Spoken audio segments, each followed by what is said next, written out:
Hi and hello, watch fans, and welcome back to the Real Time Show with me, your friendly neighborhood watchmaker, Rob Nuds, joined as ever by our friendly neighborhood jeweler, Alon Ben Joseph, and today a very special guest calling in from across the Atlantic, Fred Savage, whose name you might be familiar with if you are a fan of, well, one of his many projects on TV or film. Fred is a very well-known actor who made his name in the very beloved series The Wonder Years and has gone on to feature as an actor, producer, director, writer, basically everything you can do in many, many more shows since quite recently BoJack Horseman, which I didn't realize, and I love that show. So thanks for taking the time to join us, Fred, and to talk to us about your love of watches and also your new project, TGS, which is Timepiece Grading Specialists. We'll dive into exactly what that is later in the show. But first, if you don't mind, please introduce yourself and give us a bit of a rundown as to how you came to the watch industry. Yeah, great. Thank you. Thank you for that very kind introduction. And much thanks to you and Alon for the invitation. I'm a fan of the pod, and I love what you guys are doing. So it's an honor to be here. So yeah, I'd been collecting. I started collecting. I'd always worn watches. I think my whole life. I think, as you pointed out, like I started working at an early age, and I think wearing a watch. I was always like the youngest, person in the room. Always surrounded by adults, and I think that wearing a watch kind of made me feel maybe a little more grown up, or like I belonged a little bit more. So I always wore a watch as a kid, and it wasn't really until college where I stumbled into a store in Los Angeles, a really terrific vintage watch store, pre-owned watch store, more vintage, called Wanna Buy a Watch, that Ken Jacobs, just a kind of a renowned, beloved watch dealer. He's had the shop for, over 30 years in LA. And I met Ken, and I didn't know much about watches at all. I didn't even really know that vintage watches were a thing. But I went in and I fell in love with like these early American, like Art Deco, like 20s, 30s watches, like Elgin, Illinois, Gruen, Waltham, Hamilton, obviously, of course. And for a few $100s, you could buy these kind of relics, and they weren't like pristine. They were far from like museum quality watches. They were stained dials and, radium hands, and didn't run great, but they were, to me, beautiful. And they had these great filigreed cases, and I had no idea that, these things, that were, 60 years old at the time, 70 years old, could still be working. Like, I didn't even know vintage watches were a thing. And that was kind of my gateway. And so I started collecting those, and, I fell in love with vintage. And that's kind of where my collection really focuses on, and where my passions really lie are kind of pre-owned. All my watches, I have a few watches I got from ADs or kind of the primary market. But most of them are from, websites, online, other collectors, dealers, auction houses. I fell in love with pre-owned. And so kind of that was my gateway. So it started with like, $200 and $300 watches, and then, slowly, grew, and, $800 watch and a $1,200 watch. And then, like all of us, we just, that slope is very slippery. And so I caught the bug and love it. And just to conclude this thought, the thing that's really kept me in it, the thing that I love about it was watches, but the thing that has really kept me in it, I've just met the most incredible people, and the watch world has really enriched my life in a huge magnitude, and in so many ways. It's taken me all around the world, and it's introduced me to the most wonderful people, Alon, among them, and now you, Rob. But it's just it's been a great thing where the watches are wonderful, but the thing that's really kept me in it and really kept me so enthusiastic about it. And wanting to keep up to date and read about everything and know what's going on at the auctions and the new releases is just because of this kind of wonderful social aspect of it. And I always want to have something to talk about and want to have something to, we're in all the WhatsApp chats and all your friends are talking and on Instagram. And I want to just stay current because it's just constantly feeding just my life, introducing me to like these incredible people. We were just talking a minute ago about Watches and Wonders. And, Alon was just saying that we had so many friends who were there. I didn't even see our friends. I just was meeting new people and going to these dinners and meeting just the most fascinating, interesting people. I mean, the watch world is full of it's an incredible group of misfits and thieves and also real gentlemen and scholars and everything in between, and it's just the most colorful world, and I couldn't love it more. I think it's fair to say that when it comes to being a people person, you are a natural, and being in such an adult environment from such a young age has probably sharpened those human interaction skills to a point of almost lethalness. So I remember that's reading, nice to say. I mean, you started acting when you were around 10, 9, 10, like in 86, I guess? I did my very first commercial when I was 6 years old. No way. I was in Chicago. Yeah, I was in Chicago. And it was a commercial for Pac-Man vitamins, which were, Cool. these little vitamins in the shape of ghosts and pellets and Pac-Man. And so that was my very first job. I was 6. I was 6 years old. It's crazy. So I guess like you had a couple of roles on TV and a couple of film features before the Princess Diaries. Is that correct? The Princess Bride. Sorry, the Princess Bride. Yes, exactly. Yes. And the Princess Bride, as far as I understand it, was really what put you on the radar of the casting agents of the Wonder Years, who wanted somebody who was natural, like just a fluid character on screen that could really communicate Kevin's experience of adolescence as he met it in a turbulent time in US history. And yeah, I think you've done your research, Rob. Yes. I did my best, right? I did my best because we don't, we have luminaries from the watchmaking industry on the show regularly. We know everything about, well, not everything, but most things about watchmaking and watchmaking history, and we can track the changes in who's CEO here, who's COO there very organically because we're there while it happens. But I wanted to go back and actually read a little bit about your early career because we don't have many world famous actors on the show. In fact, I think you might be the first. So you start doing the Wonder Years when you're about 11, 12, I guess, filming around that age. And from then, you became a household name. You won awards. It was one of the most adored sitcoms, one of the most adored shows of its era. And you've transitioned very fluidly from being a child star into being an adult star and branched out into different areas of show business, which is unfortunately not as common a pathway as we'd like it to be. What was it like for you in those early days? I mean, 6 years old to do your first commercial and then already on TV and in films at 10, 11. What did it, did you have a desire at that age to be an actor, or were you just sort of going with the flow? Did you consciously decide this is what I'm going to do with the rest of my life?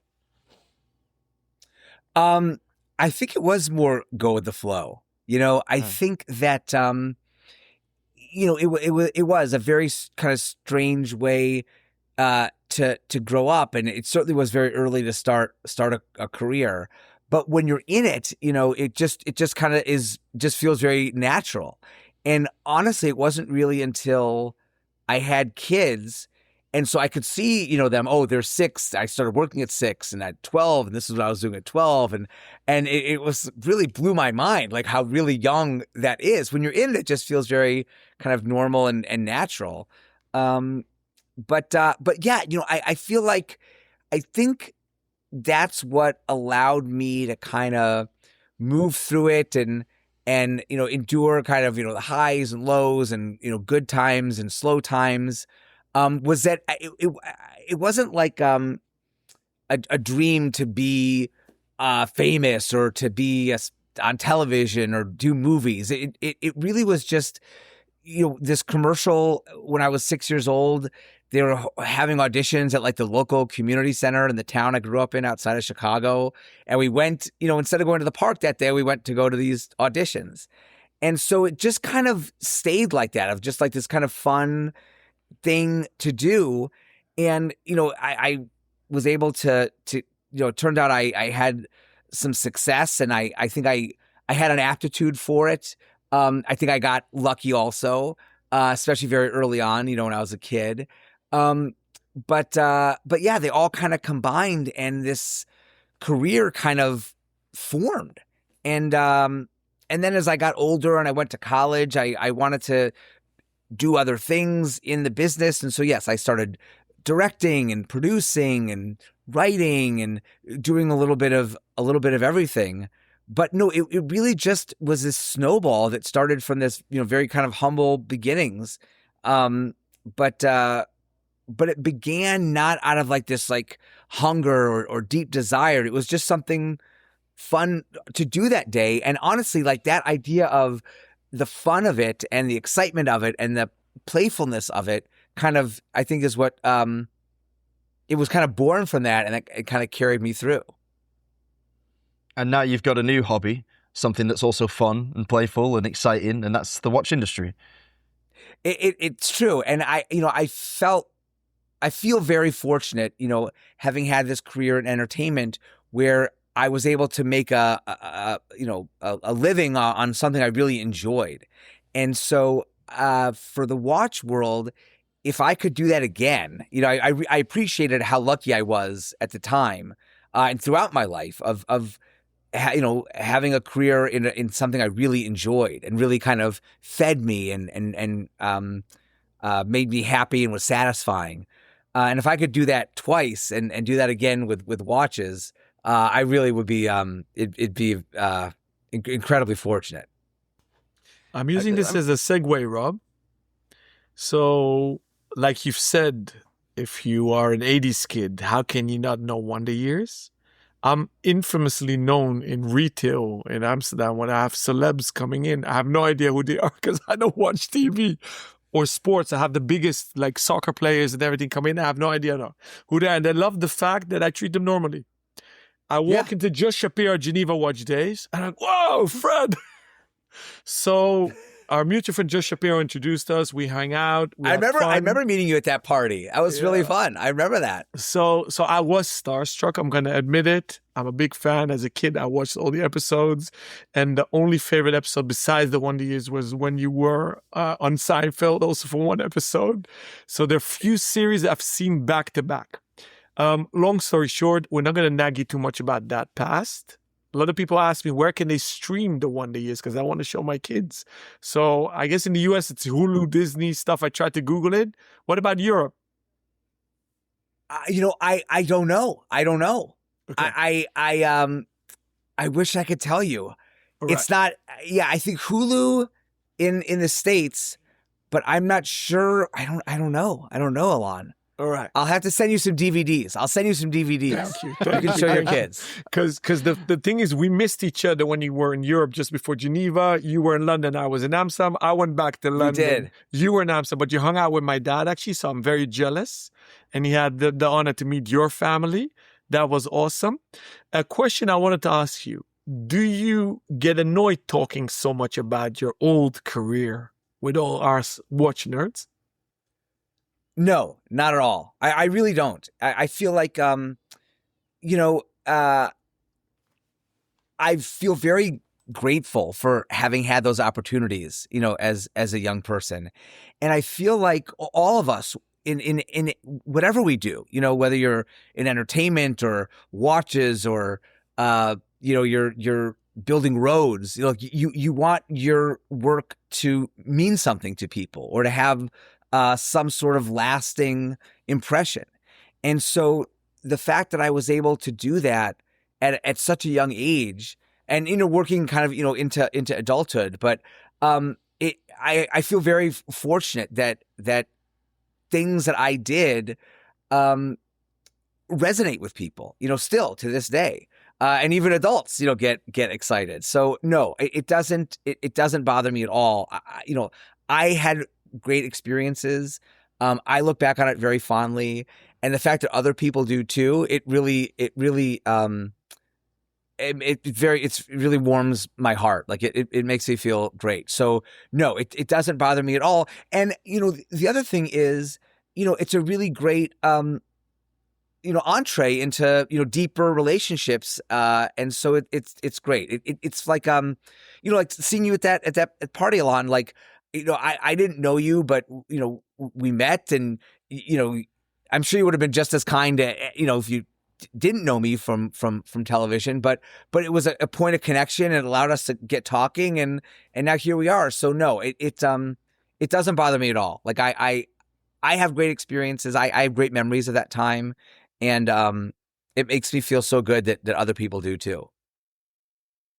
I think it's awesome that you've now found a new endeavor in watchmaking. You're starting from scratch, basically, like yourself, like building up potentially a second career, as you mentioned, and it's a conduit to new relationships, right? Like you say. So like we love watches, but we love like the conversations and the camaraderie that we can build around them.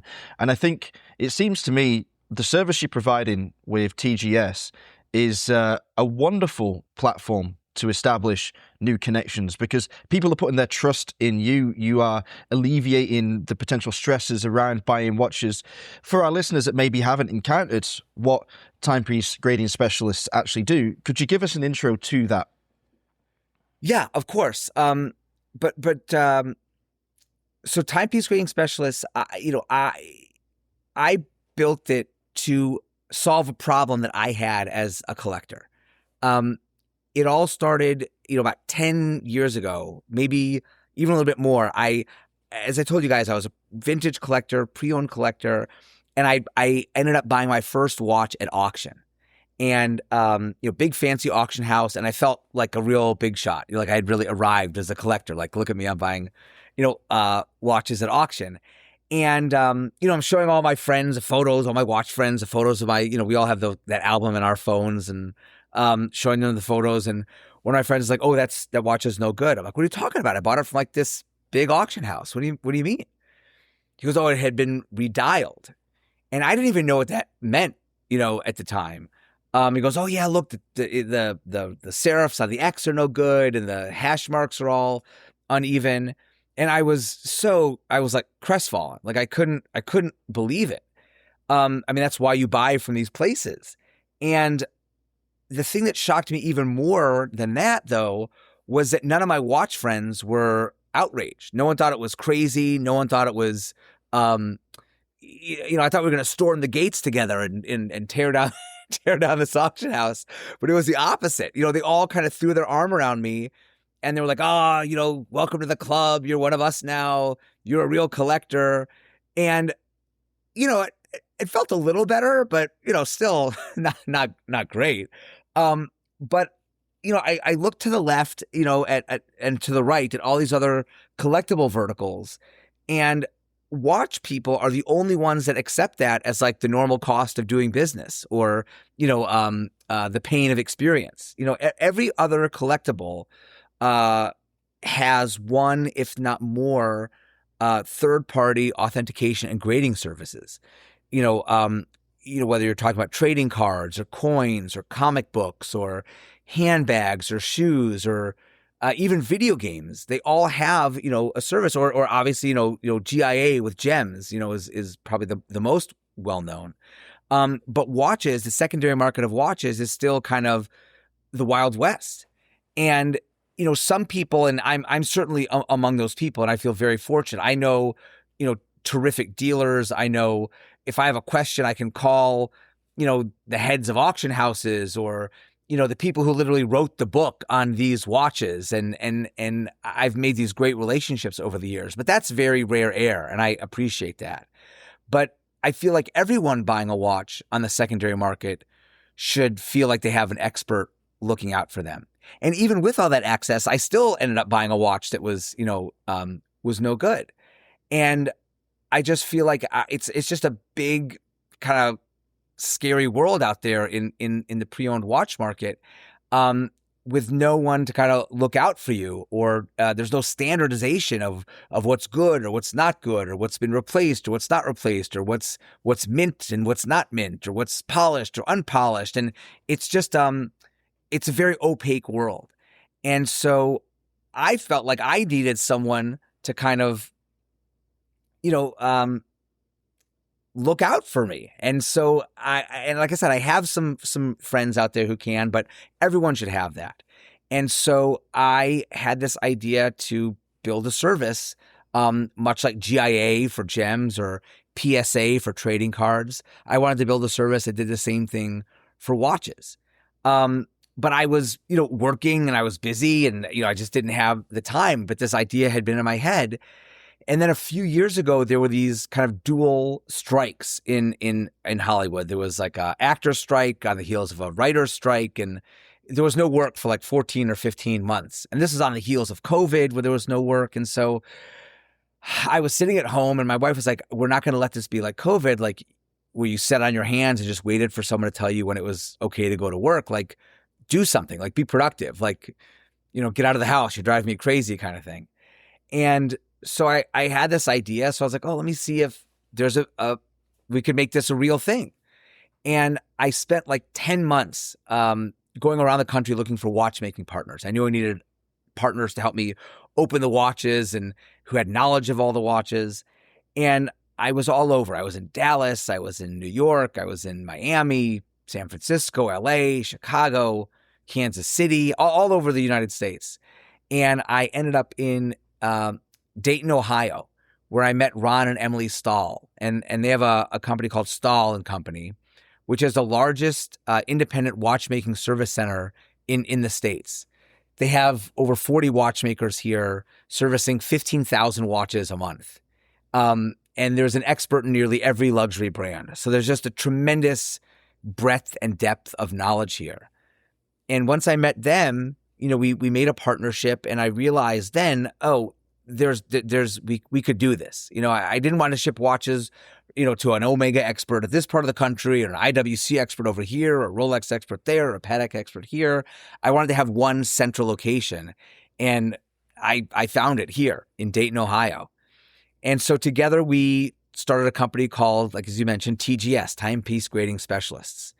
And we, again, like GIA for gems, people send us their watches. We take them in. We have our watchmaker open them up. We evaluate their originality and their condition and assign a score to that watch. We create these documents for each watch, these really detailed documents with kind of high-resolution photographs outlining all of our findings. So we'll say, okay, this is a service replacement bezel here. This is a generic crown there. The hands have been reloomed. The bracelet code doesn't match the year of the serial number on the watch. There's a little scratch here.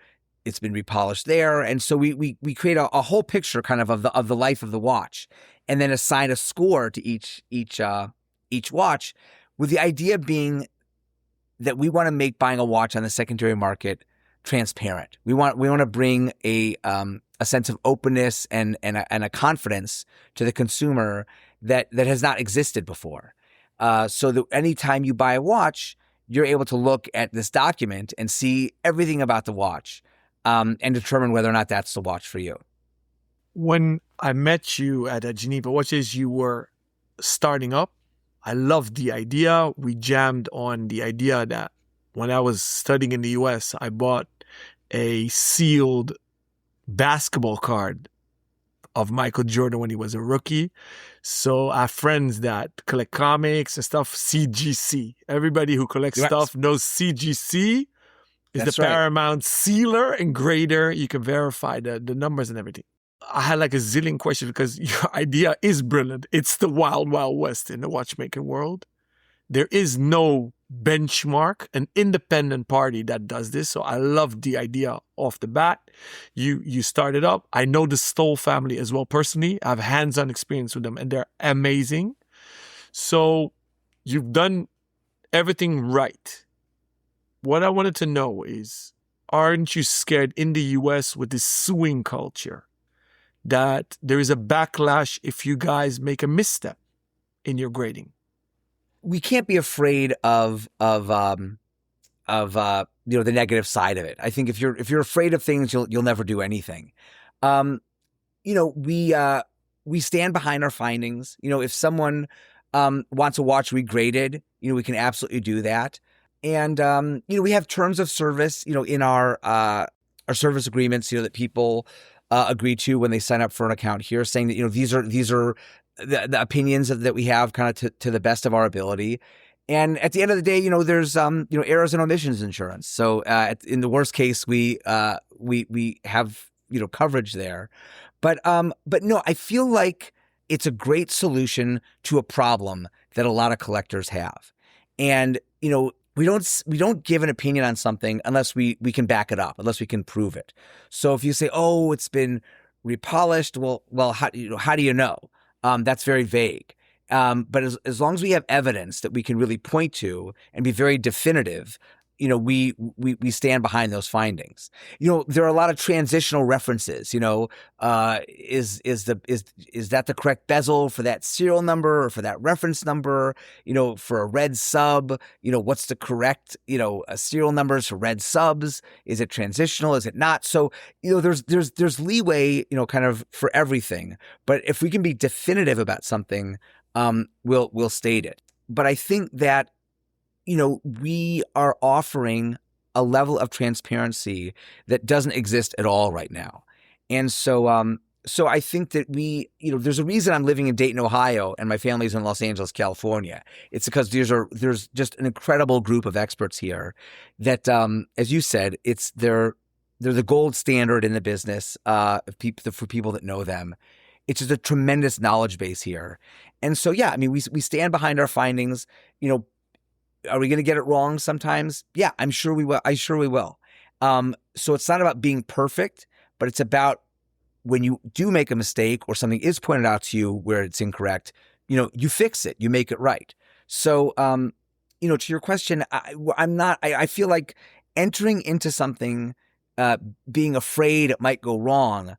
I mean, you'd never do anything, but I feel like we're very well covered, both, with the knowledge base that we have and with the trust we have, the trust that we have within the community, to really offer something to the collector that doesn't exist. Taking it from there, looking at making it tamper-proof, what you guys do, walk us through the process of going to your website. So for our dear listeners that might not have found the website yet, it's timepiecegrading.com. You can register your watch there. Walk us through the flow of what happens from the moment we request a grading service from you guys all the way to having it graded. Do you seal it? What do you guys do? Sure. Well, I'll start at the end. You were talking about basketball cards, your Michael Jordan basketball card. Basketball cards, coins, comic books, those are all sealed. But I'm a big proponent that watches are meant to be worn. And so, we don't seal the watch. Our findings capture a moment in time. So we're showing you what the watch is now in this moment. And we do two things to kind of preserve that moment.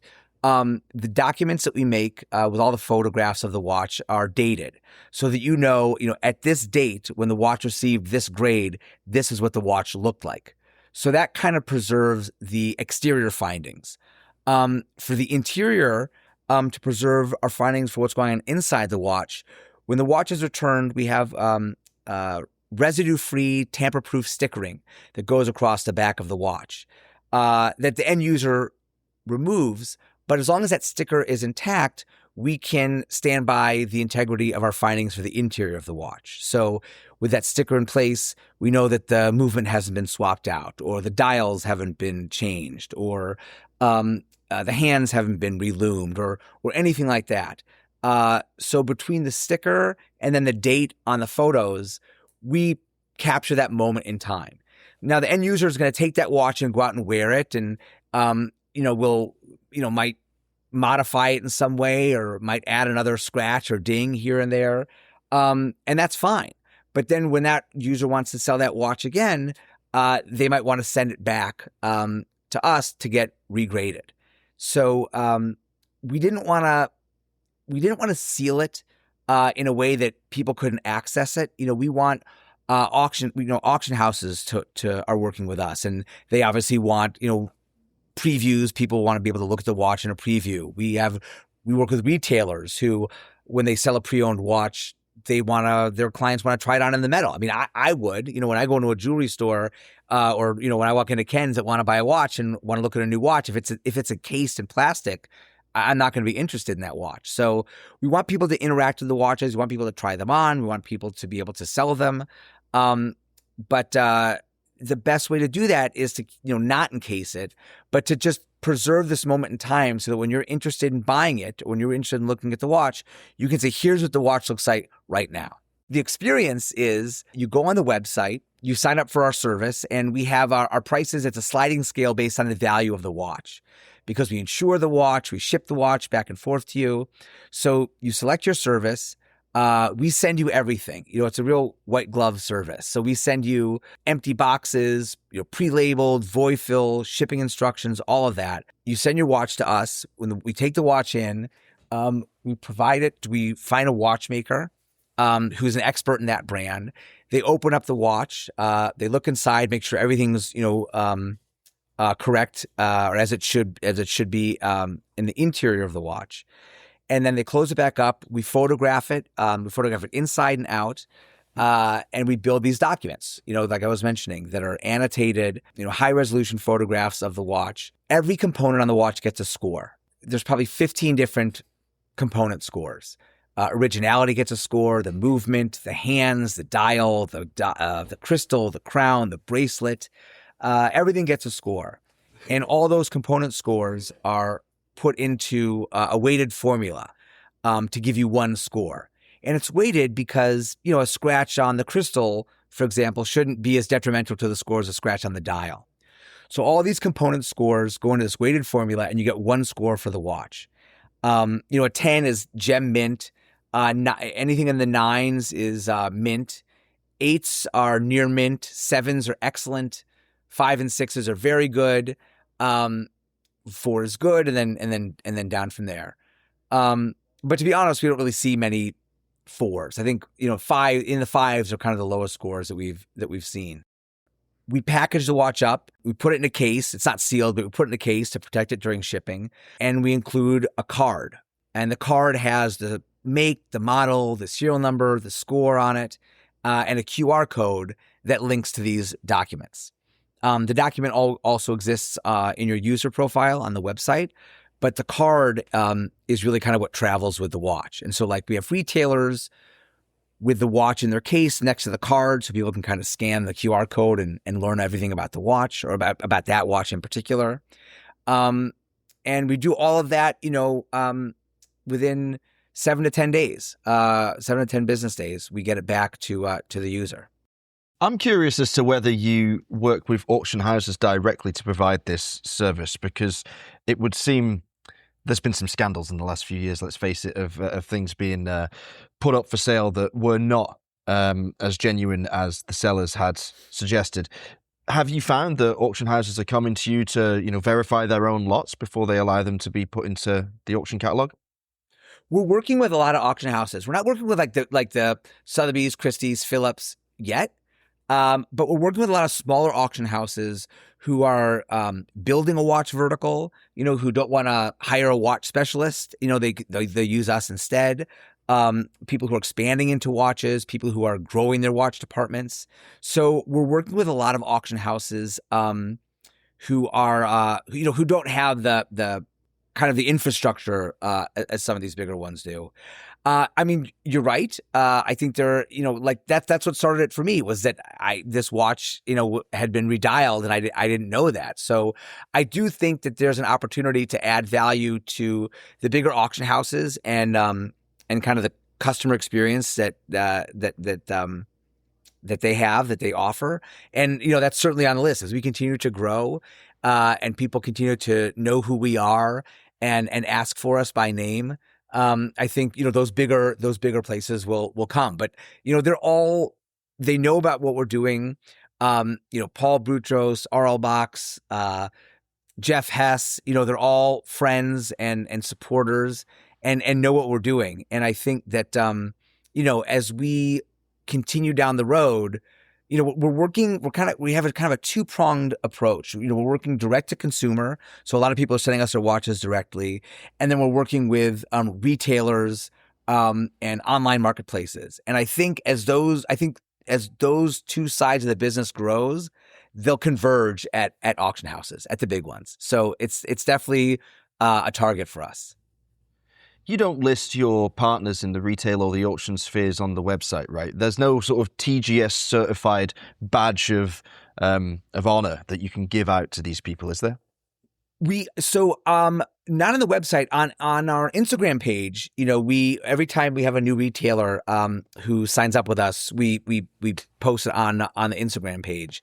But the network is growing. We have retailers in everywhere from Miami to New York to San Francisco to Houston to Grand Rapids, Michigan.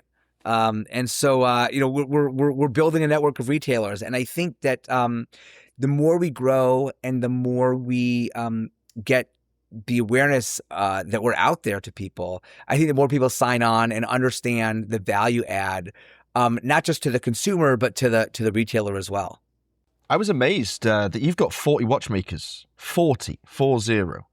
It's insane. Site. I mean, yeah, there's nothing like this that exists in the country, and I can say that because I kind of made a study of it. I took a lot of time to educate myself on what's available out there, and yeah, I mean, there's some places that have 4 watchmakers, and that's amazing, and there's some big operations that'll have 6 or maybe 7.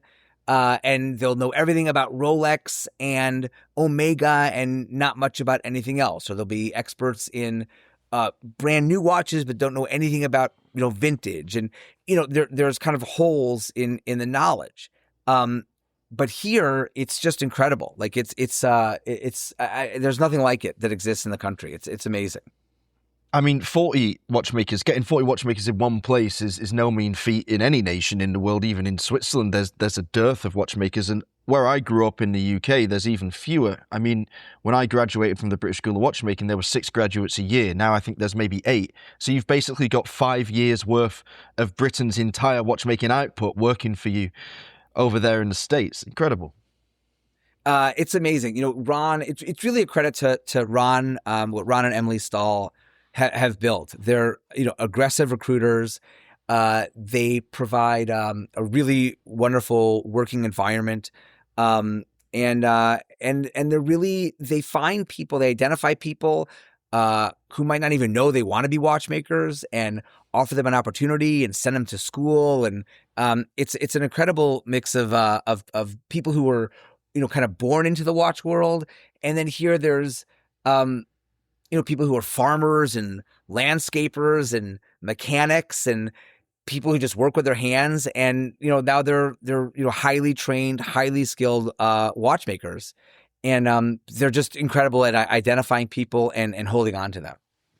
I mean, you're not just providing a service for buyers of pre-owned pieces and giving them peace of mind, which is, of course, worth its weight in gold or even more so, but you're also stimulating the next generation of watchmakers and watchmaking talent, providing these opportunities, giving these people a chance to train or retrain in a craft like this. It's extremely valuable. So, I'm impressed and very grateful to the endeavor having this wonderful secondary outcome.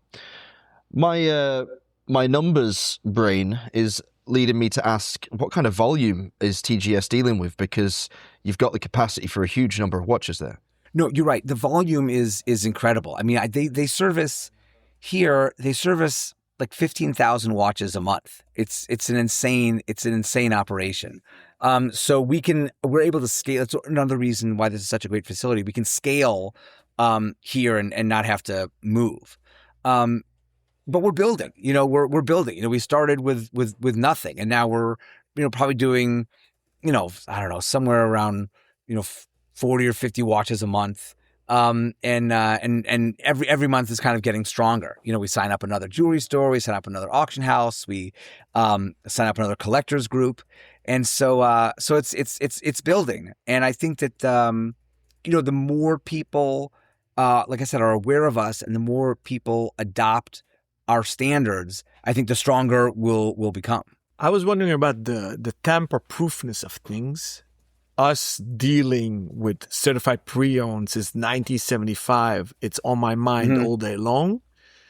I got very excited when the first attempts to use utility NFTs on the blockchain to verify authenticity, and therefore you can also make a timestamp of a certified pre-owned item to see if it's real or not, or what state it is in, and to freeze it in time. Are you guys moving to a model where you become the benchmark, where your verification number is the golden standard? And are you guys going to move to digital tools like a utility NFT in the blockchain to make it truly independent? I think that, to answer your first question, yes. That's the goal is absolutely to, be the PSA, to be the GIA of watches. I want to get to a point where when someone goes to buy a pre-owned watch, they ask two questions. Has it been graded by TGS? And if not, why not? And so that's absolutely the vision, is that we become kind of the standard, for pre-owned watches. I think, moving to digital, I think, I think if that's where the trend is going, we certainly want to stay open to that. Right now, we have a lot of clients who are not interested in the blockchain. They don't want people to, kind of necessarily know what they have, who they got it from, what they paid for it, what they're selling it for. So it's not a demand that our clients have at the moment. But as that changes, obviously would certainly be, will certainly grow with the times for sure. What other hobbies or activities do you do besides these watches? Do you still make content, so video, films, produce, direct? Right now, no. I kind of during that strike, I started this business, and now kind of that's where my passions are. That's where my focus is. I was telling you guys, I started when I was 6 years old. And so, I've had like a 40 plus year career. And I think, when you have a 40-year career, you retire, you get your house in Florida, you kind of stop. But starting as young as I did, I feel like after a 40-year career, I still have, maybe another chapter left in me, maybe two. So no, my focus is on this right now. I think, if we want to do this properly, if this can't be a hobby, this can't be, something I do in my spare time.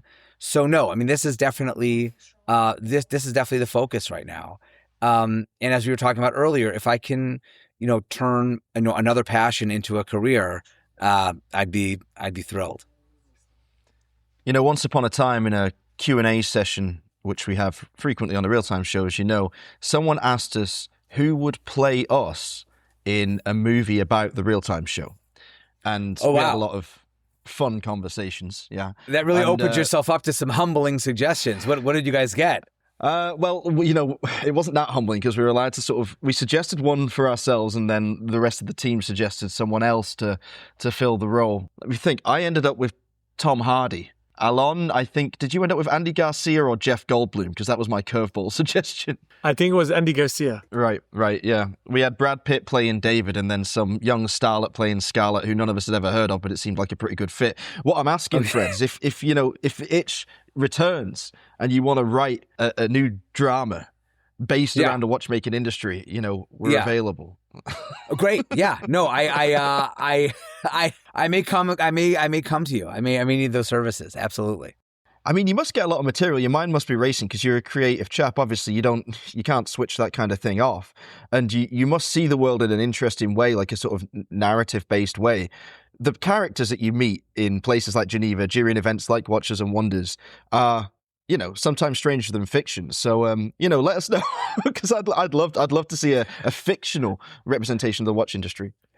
It is. It's full of characters, and I think you're right to some extent, and I think that's why I kind of gravitated so much towards vintage and pre-owned. It's kind of like the storytelling behind these watches. Not just the life that they've led or who might have owned them before, but also how they fit into the puzzle of watchmaking and the evolution of innovation and the stories of brands and how they've changed and what these certain references mean to them.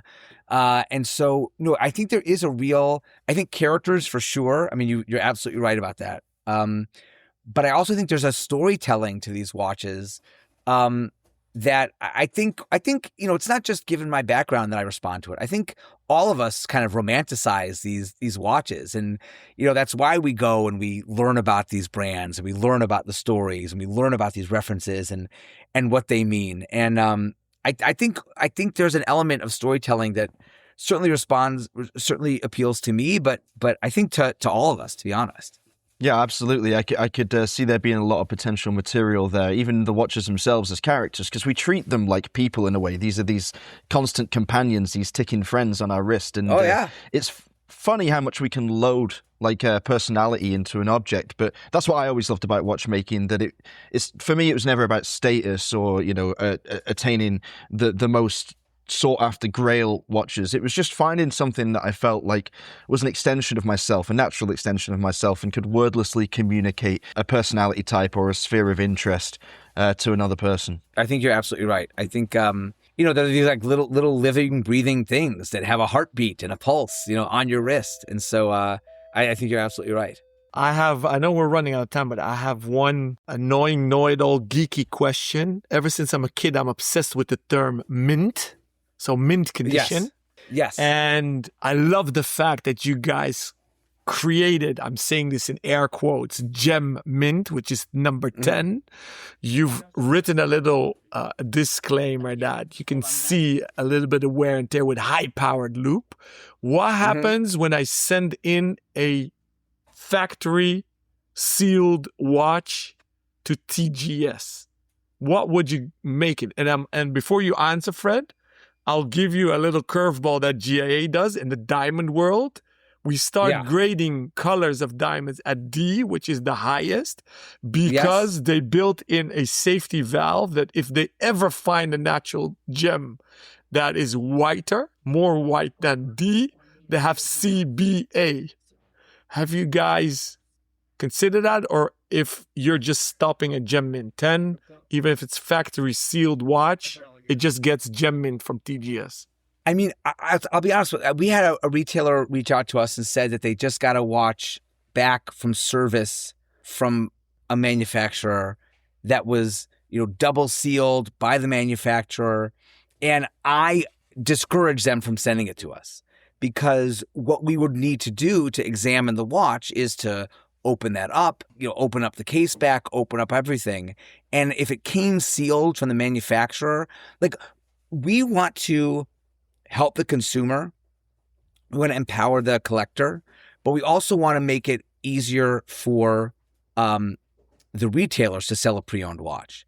And I think by taking a watch that came from the manufacturer out of its sealing, ripping open the package, I don't think that would help the retailer. And so for those, I would tell them, don't send it to us, because in order to do what we have to do, we would have to open all of that up. Some people are willing to do that. Other people say, you know what, we're just going to, our clientele will like that.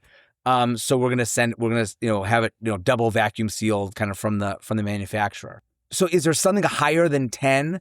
It makes you feel like we're like in Spinal Tap, like where it goes to 11. Right now, no. Right now, Gem Mint at 10. We actually just got a watch that was from brand new from a retailer.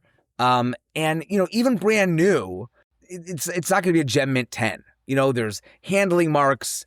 Some of the people who worked at the retailers weren't quite so careful, it looks like, putting it in and out of the case. So there's some scratches along the lugs. There's a couple, faint stuff. But even this one isn't like we haven't done a Gem Mint 10. We've had like a 9.6. We've had a 9.8. We haven't had a 10 yet. But we're I'm hoping to. I'm excited about that. Whenever a watch comes in, I always get excited. I'm like, this is it. This could be it. This is it. And then there's something, maybe the strap has been stained a little bit from wear or crimped a bit, or there's a little mark on the crown or the case back. But they're pretty close. I have one final question, and unless another one pops up in Alon's mind, as is occasionally the case, this will be the last one, and it's going to take it in a slightly different direction. You mentioned that this is your second career, but you might have enough gas in the tank for a career thereafter, like a third success, the holy trinity, as it were. Now, I know you're a vintage guy. I know you look for stories, the background to watch, but is there any part of you that thinks you might one day want to start your own brand and continue your story and your journey through that? If you had asked me 5 years ago what I'd be doing, living in Ohio, grading watches would not have been on my bingo card at all. So I I'm very open kind of to the world and what kind of unfolds. So I don't know. I mean, you had mentioned a little while ago about, kind of seeing things in a different light. And, I've been a collector for, a lot of years, and I've met some great collectors and dealers, and, you meet some really interesting people. But through this business, I'm seeing an entirely different side of the watch world, which is equally as fascinating. So I'm talking to a lot more watchmakers, a lot more retailers, auction houses, marketplaces, really learning and meeting people who are about the economy of the watch world, really the buying and selling, and really kind of what makes the watch world go round. And so it's opened me up to a whole new group of people that are equally fascinating. And so if that could lead to something else in the watch world, I don't know, maybe. Or I could be, who knows? I could be, leading treks up Kilimanjaro. I have no idea where I'll be in 5 years, but I'm open to it all. And I've really been enjoying the ride. Well, I've really enjoyed this episode as well, Fred. Thank you so much for taking the time to talk to us. If our audience has any questions for Fred, and I'm sure some of them will, then you know how to get in touch with us. You can contact us via Instagram at therealtime.show or via the contact form on the official website, www.therealtime.show. We will be back soon with more top quality watch content and interviews with the industry's and the showbiz industry's finest very soon. Until then, stay safe and keep on ticking.